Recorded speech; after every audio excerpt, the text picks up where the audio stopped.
pasión, muerte y resurrección de nuestro Señor Jesucristo. Hay muchos textos, existen muchos textos que nos hablan de la pasión, muerte y resurrección de Jesús. Pero aquí vamos a hablar no solamente de la pasión, muerte y resurrección. Vamos a hablar de la entrada de Jesús en Jerusalén. Vamos a hablar de la última cena. Vamos a hablar de Getsemaní. Vamos a hablar del juicio. Algunos de los aspectos y de los pasajes más importantes. Pero como dije al principio, vamos a hablar de cada uno de ellos. No podemos profundizar mucho porque no quiero que el programa sea muy largo. La entrada triunfal de Jesús en Jerusalén, montado en un asno, es un evento muy significativo en la vida de Jesús y en la tradición cristiana. Hay varias razones por las que, yo me pregunto también, por las que Jesús eligió entrar a Jerusalén de esta manera y que le dan un significado profundo a este evento, entrar en un asno a Jerusalén, Jesús, el Hijo de Dios. En primer lugar, la elección de un asno como medio de transporte tenía un significado simbólico en la cultura judía. Según la profecía de Zacarías, el Mesías montaría en un asno. Cito a Zacarías: alégrate mucho, hija de Sión, da voces de júbilo, hija de Jerusalén. He aquí, tu rey vendrá a ti, justo y salvador, humilde y cabalgando sobre un asno, sobre un pollino, hijo de asno. Zacarías 9:9. De esta manera, Jesús estaba cumpliendo esta profecía y demostrando a la gente que Él era el Mesías que habían estado esperando.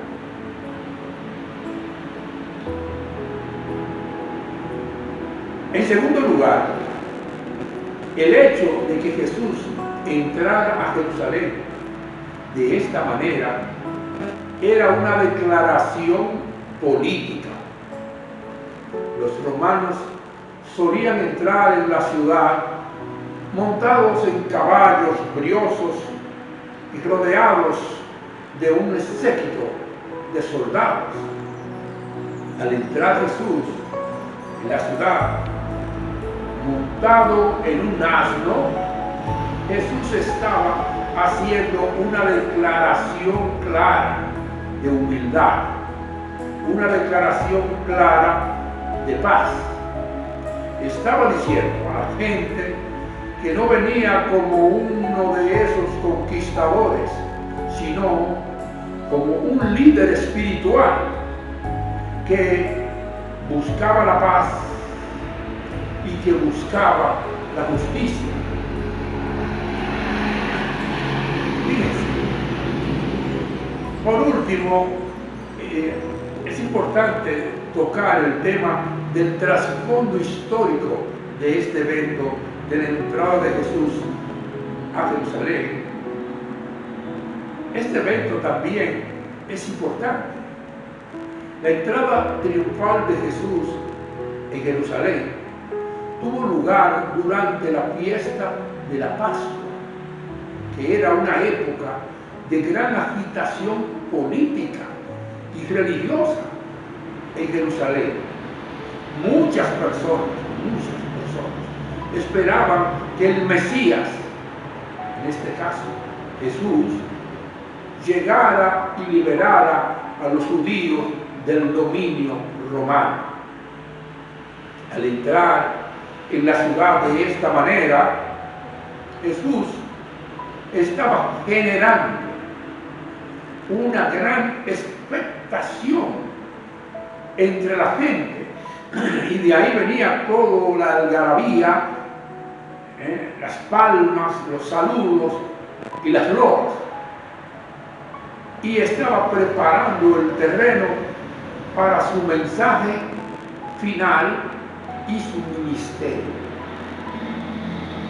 En resumen, tratando de redondear esta idea de la entrada de Jesús en Jerusalén, la entrada triunfal de Jesús montado en un asno, tiene un significado profundo en la tradición cristiana.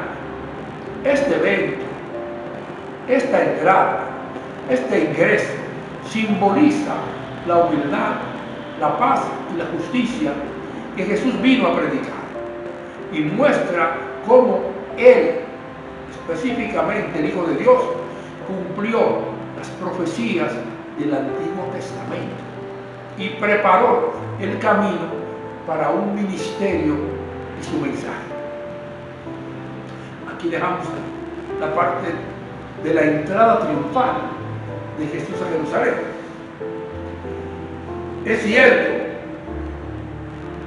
que durante ese ingreso mucha gente pensaba qué va a pasar después. Jesús tiene una cena con sus discípulos, lo que llamamos la última cena. Jesús sabía que uno de sus discípulos, Judas Iscariote, lo iba a traicionar. De hecho, Jesús incluso señaló directamente a Judas como el traidor, diciendo: el que mete conmigo la mano en el plato, ese me va a traicionar. Lo expresa Mateo, en el capítulo 26, versículo 23. En lugar de tratar de evitar la traición de Judas, Jesús parece animarlo a que lo haga, a que haga lo que tiene que hacer. Inclusive le dice en Juan 13:27, lo que tienes que hacer, hazlo pronto. Esto puede parecer extraño a primera vista, pero tiene un significado muy, pero muy profundo. En primer lugar, Jesús sabía que su misión era cumplir las profecías del Antiguo Testamento, y esas profecías del Antiguo Testamento que debía ser entregado y crucificado para cumplir ese propósito. Él mismo había predicho su muerte muchas veces. A lo largo de todo su ministerio habló una y otra vez de su muerte y cómo sería esa muerte. Y sabía que esa era la razón por la cual había venido al mundo. Por lo tanto, no quería impedir la traición de Judas, ni evitar su propio sufrimiento, ni evitar su propia muerte, porque esto sería contrario al propósito divino de su misión. En segundo lugar, al animar a Judas, prácticamente enviarlo a que cumpla su misión, Jesús estaba mostrando su amor, estaba mostrando su compasión por Judas. Jesús sabía que Judas se sentía atrapado por su papel en la traición y que probablemente estaba sufriendo mucho emocionalmente. Al darle un empujón, Jesús estaba tratando de liberarlo del dolor, liberarlo de la incertidumbre que estaba Judas sintiendo en ese momento? Porque a fin de cuentas, él era un discípulo de Jesús, que lo había acompañado a lo largo de todo su ministerio.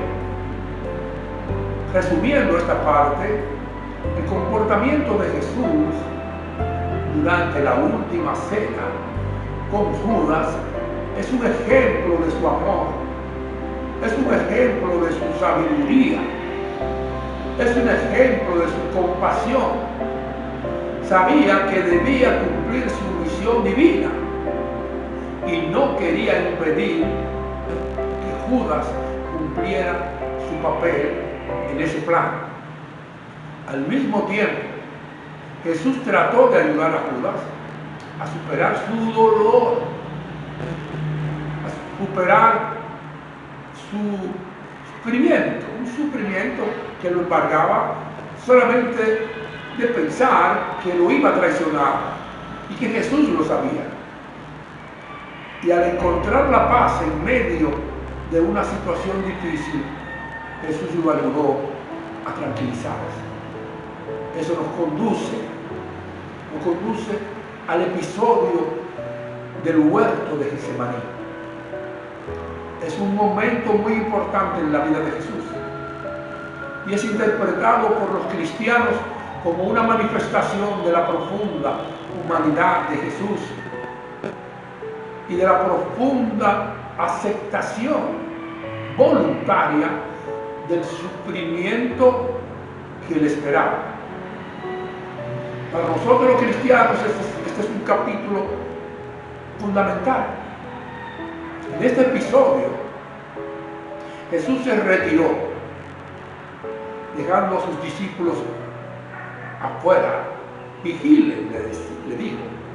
Se retiró al huerto de Getsemaní para orar poco antes de su arresto. Él sabía lo que estaba a punto de suceder y su angustia era tal que comenzó a sudar sangre, En medio de esta profunda ansiedad, Jesús oró de esta manera: Padre mío, si es posible, pase de mí esta copa, pero no sea como yo quiero, sino como tú quieres.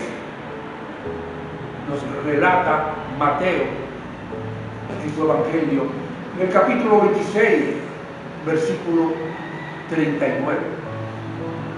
En este momento, Jesús estaba experimentando una tensión profunda entre su humanidad y su divinidad. Él sabía que su muerte era necesaria, imprescindible para la redención del mundo. Era algo inevitable, pero también era humano y temía el dolor, y temía a la muerte, ese dolor y esa muerte que le esperaba.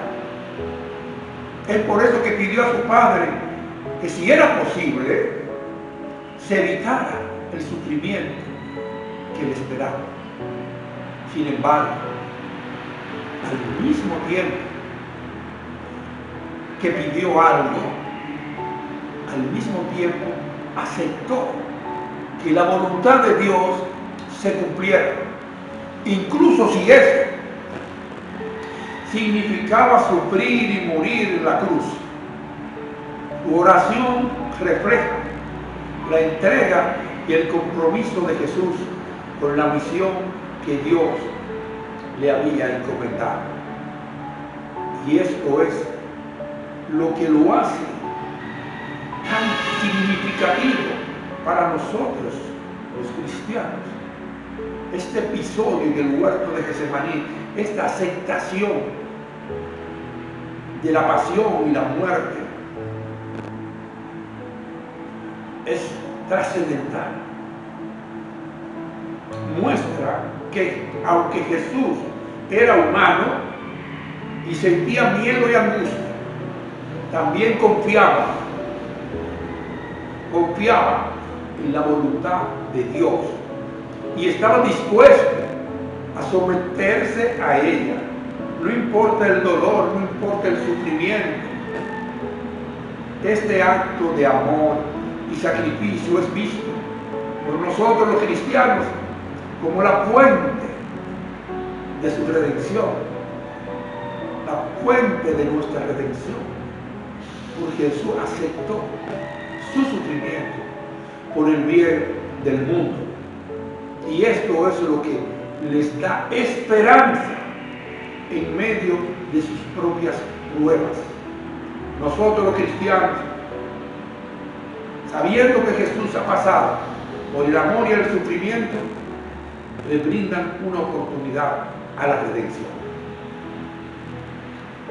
Después de este episodio,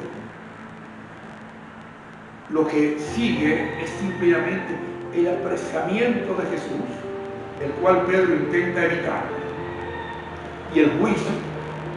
Es increíble, porque la esposa de Pilato en ese juicio defiende a Jesús, pide su liberación.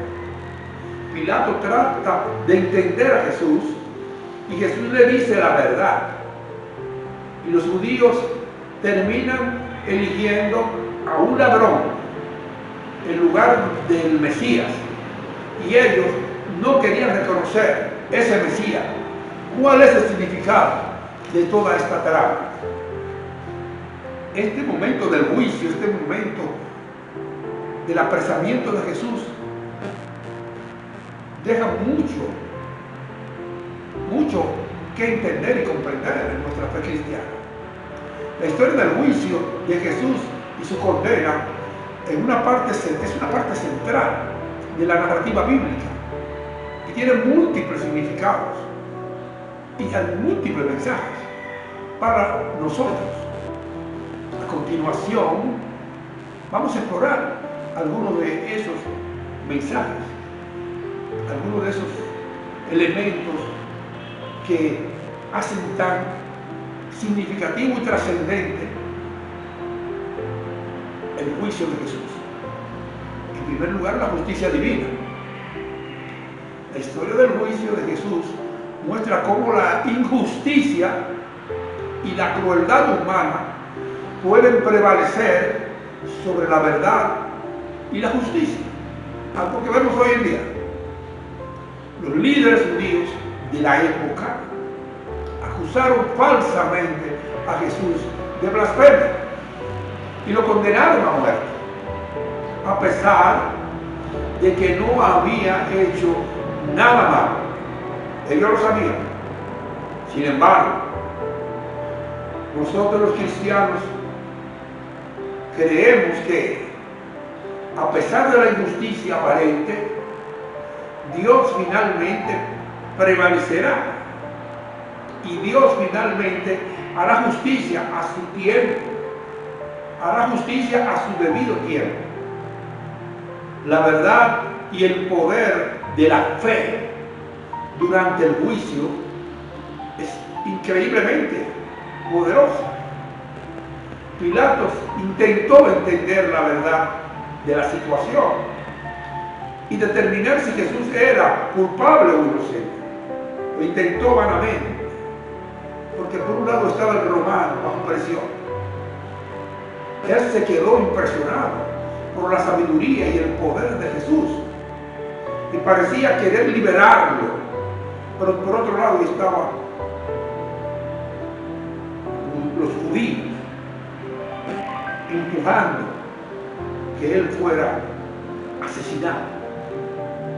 Cedió ante la presión de los líderes judíos. La historia sugiere que la verdad y el poder de la fe son más importantes que el poder terrenal y que es necesario defenderlos incluso en situaciones difíciles y peligrosas. Esto es un mensaje a nosotros que tenemos que saber captar, entender y poner en práctica. La traición y la redención son dos elementos que van ahí. El papel de Judas en la historia del juicio de Jesús es significativo. Él traicionó a Jesús y lo entregó a las autoridades. Él lo entregó a las autoridades judías porque ellos ni siquiera conocían a Jesús. Jesús duró 3 años de vida pública. Todavía no lo conocían bien. No es como ahora que todo el mundo se conoce. Hay una cámara, un celular. Sin embargo, al mismo tiempo, su traición fue un aspecto necesario del plan de Dios para la redención de la humanidad. Nosotros los cristianos creemos que Jesús murió por los pecados nuestros, por los pecados de la humanidad, y que su muerte y su resurrección permitieron la redención y la salvación de toda la humanidad, ayer, hoy, y la redención de la humanidad siempre. La elección entre el bien y el mal, eso es básico.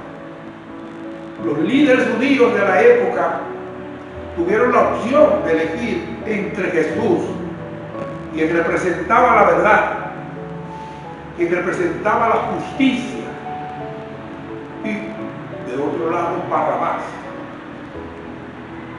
quien era un ladrón. Barrabás era un delincuente.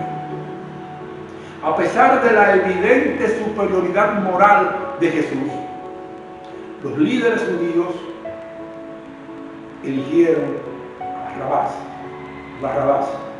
Barrabás, lo que sugiere que la elección entre el bien y el mal a menudo puede ser difícil y que no siempre se toma la decisión correcta.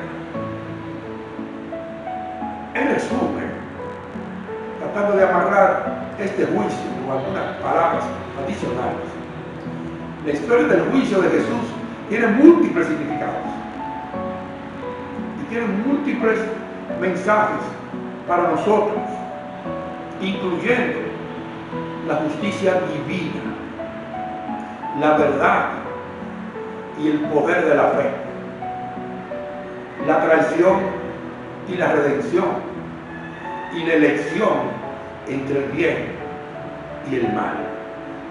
Cada uno de estos capítulos se van uniendo, encadenando, para llevarnos al camino del Gólgota. El Gólgota y las 7 palabras de Jesús en la cruz son una parte importante de la narrativa de la pasión, ya que representan las últimas palabras que Jesús pronunció antes de morir. Cada una de estas palabras tiene un significado profundo para nosotros y puede ser una gran afirmación y puede ser interpretada de diferentes maneras. Vamos a ver, vamos a saborear, vamos a analizar cada una de estas palabras brevemente, cada una de las 7 palabras últimas de Jesús. La primera: Padre, perdónalos porque no saben lo que hacen. Lucas 23:34. Esta palabra de Jesús es una expresión de su amor, es una expresión de su misericordia por la humanidad. Padre, perdónalos que no saben lo que hacen. Incluso por aquellos que lo habían condenado, por aquellos que lo estaban crucificando, por aquellos que lo estaban escarneando. Los cristianos, nosotros interpretamos esta palabra como un llamado a la compasión y al perdón, incluso hacia aquellos que nos han hecho daño, un gran daño. La segunda palabra de Jesús es tremenda. Le dice al buen ladrón: hoy estarás conmigo en el paraíso. Lucas 23, 43. Esta palabra dirigida a ese criminal que estaba siendo crucificado junto a Jesús.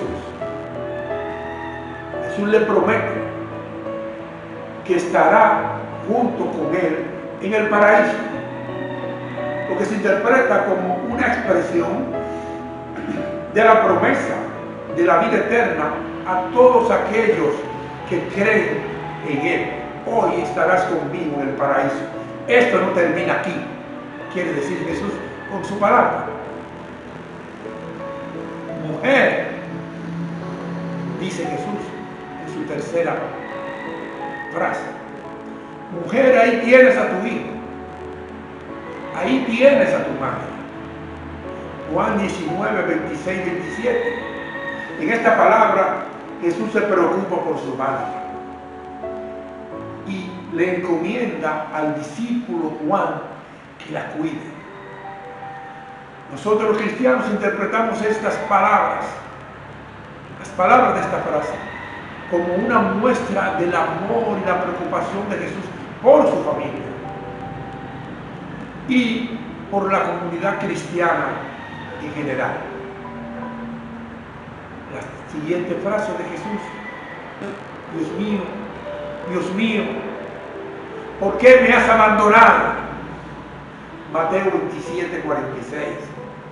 Y también lo encontramos en Marcos 15, 34. Esta palabra de Jesús es una expresión de su dolor, del sufrimiento que está viviendo, que está asumiendo en nombre de toda la humanidad en la cruz.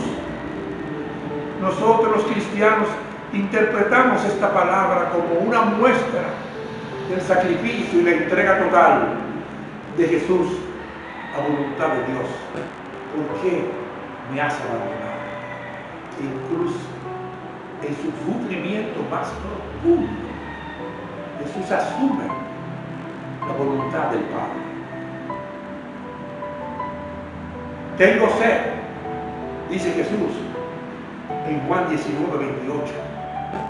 Esta palabra de Jesús es una expresión de su humanidad y su sufrimiento físico en la cruz. Los cristianos interpretamos esta palabra, tengo sed, como una muestra de la necesidad humana de Jesús y su identificación total con el sufrimiento de cada uno de los hombres y las mujeres de este mundo. Y la última de todas: todo está cumplido. Juan 19, 30. Esta palabra de Jesús se interpreta como una expresión de la consumación de la obra redentora de Cristo en la cruz. Jesús había cumplido su misión de salvar a la humanidad y había llevado a cabo la voluntad de su Padre Dios. Son 7 palabras para reflexionar, incluyendo esta última. Padre, en tus manos encomiendo mi espíritu. Lucas 23, 46. En esta última palabra, Jesús entrega su vida y su espíritu a Dios. El espíritu que Dios ha dado y vuelve a él. Los cristianos interpretamos esta palabra como una muestra de la confianza de Jesús en la voluntad. La confianza de Jesús en el plan de Dios, incluso en su muerte, en el momento de su muerte, una confianza total. Las 7 palabras de Jesús en la cruz representan diferentes aspectos de la fe cristiana, incluyendo la compasión incluyendo el perdón, incluyen la vida eterna, el amor por la familia y la comunidad, el sacrificio, la identificación total con el sufrimiento humano y la consumación del plan de Dios, y la confianza en la voluntad de Dios. Muchas veces hemos tenido la oportunidad de reflexionar en cada una de estas 7 palabras y entramos en el corredor de la parte final, la resurrección de Jesús. Ese evento central de la fe cristiana, de nuestra fe, es narrada en los evangelios del Nuevo Testamento. Los protagonistas involucrados en la resurrección de Jesús son varios. Incluyen, en primer lugar, a su madre, a María Magdalena. Jesús mismo, según la narrativa bíblica, resucitó entre los muertos en el tercer día, después de su crucifixión. Y esa resurrección de entre los muertos trae una gran interrogante. Los discípulos de Jesús fueron testigos de la resurrección. Las mujeres fueron testigos de su resurrección. Y ambos se convirtieron en los primeros propagadores de la resurrección de Jesús en medio de la comunidad cristiana. Las mujeres que visitaron la tumba de Jesús, según los evangelios, un grupo de mujeres que incluía a María Magdalena, claro, y su madre, visitaron la tumba de Jesús. Y al visitarla en la mañana de su resurrección, fueron las primeras en ver al Cristo resucitado, su madre y María Magdalena. Los soldados romanos que guardaban la tumba, según el Evangelio de Mateo, los soldados que guardaban la tumba, esos soldados fueron también testigos de su resurrección.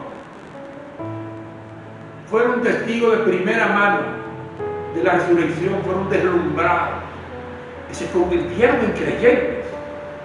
Es un hecho histórico. Según los evangelios,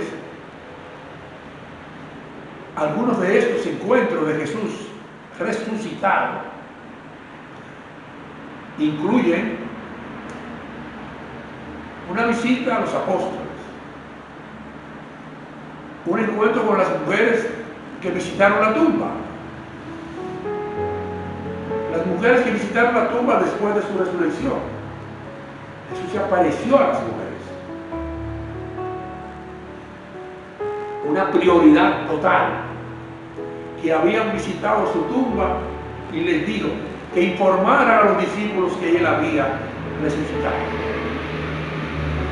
Las mujeres se encargaron de difundir la noticia de la resurrección de Jesús.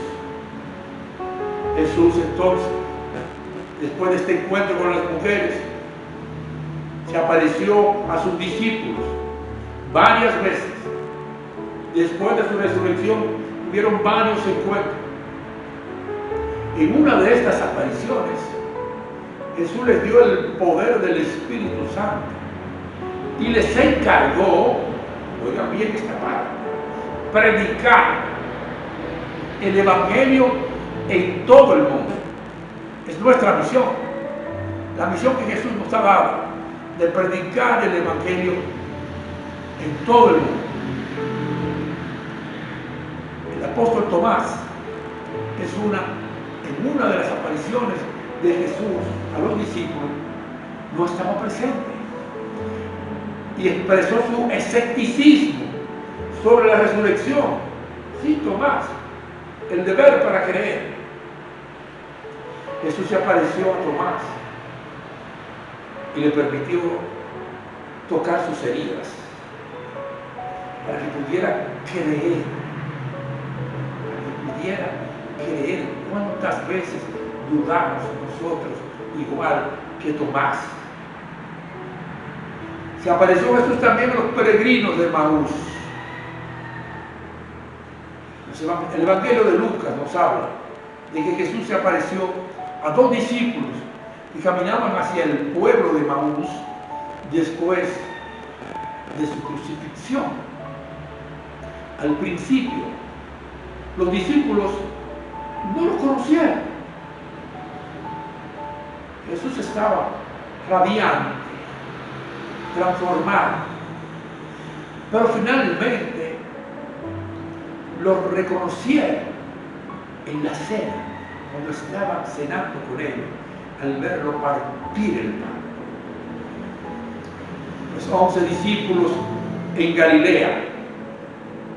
Según el Evangelio de Mateo, después de su resurrección, Jesús se apareció a sus 11 discípulos en una montaña, allí, en Galilea, y les dio la gran comisión de predicar el Evangelio otra vez y hacer discípulos en todo el mundo. En eso estamos, ¿verdad? Haciendo discípulos en todo el mundo. Y después de estos encuentros, Jesús ascendió a los cielos, donde se sienta, según la Biblia, a la derecha del Padre, a la derecha. Nosotros los cristianos creemos que la resurrección y la ascensión de Jesús son elementos fundamentales, son eventos claves que confirman su divinidad y su papel como el Salvador del mundo. Ha sido un poco extenso toda esta narrativa, pero ha sido importante caminar por estos episódicos momentos.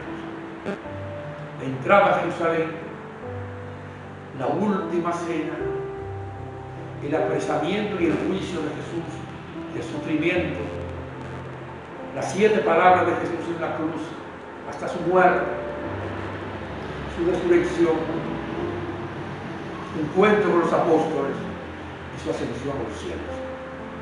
Cada uno de estos eventos tiene un significado profundo para nosotros y tienen que dejar una enseñanza que nos encamine a cumplir su voluntad de predicar el Evangelio en todo el mundo y hacer discípulos a la humanidad. Es difícil en estos tiempos. Ya lo hablo una y otra vez. Y no quiero meterme en la realidad del mundo de hoy. En eso estamos cada día. Quiero dejarlo con esta amplia reflexión, con estas gráficas y con esta música de fondo relajante y de profunda meditación en este tiempo que rememoramos, si volvemos a recordar esos momentos tan importantes en la vida de nosotros, los cristianos. Que Dios los bendiga y seguimos adelante con el Evangelio es noticia.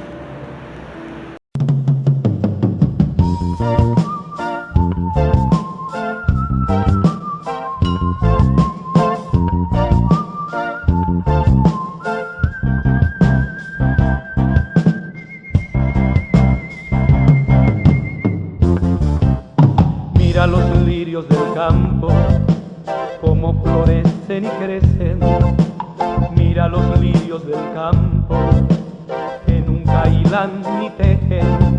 Mientras las flores del campo, ninguna más bella existe. Salomón que era rey, ni Salomón que era rey, se vistió como el lirio se viste. Ni Salomón que era rey, ni Salomón que era rey, ni Salomón que era rey, se vistió como el lirio se viste. Mira las aves del cielo, todo el azul van surcando, abren sus alas al viento, siempre volando y volando. No tienen nada en la tierra y es suyo todo el firmamento. Nunca las vemos sembrar, nunca las vemos cegar, nadie las ve cultivar, pero encuentran al fin su alimento. Nunca las vemos sembrar, nunca las vemos cegar, nadie las ve cultivar, pero encuentran al fin su alimento. Mira la cara del hombre, mira su rostro cansado, viste con miedo y con hambre, pobre y mal alimentado, vive de falsas promesas, soñando nadar en dinero, siempre queriendo saber si va a tener que comer, si va a tener que beber.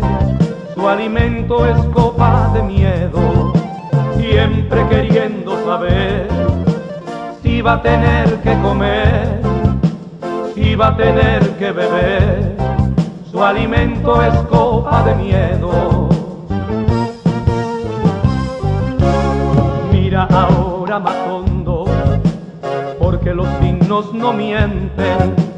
Mira de nuevo a la tierra, que espera nueva simiente. Hay que sembrar la justicia, porque es la semilla más pura.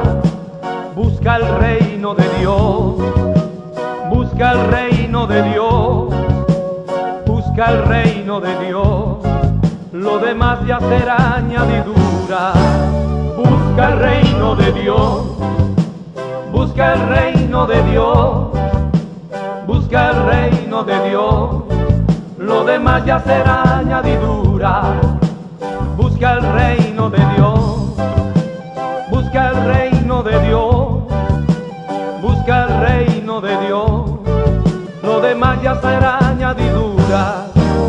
Busca el reino de Dios, busca el reino de Dios, busca el reino de Dios, lo demás ya será añadidura.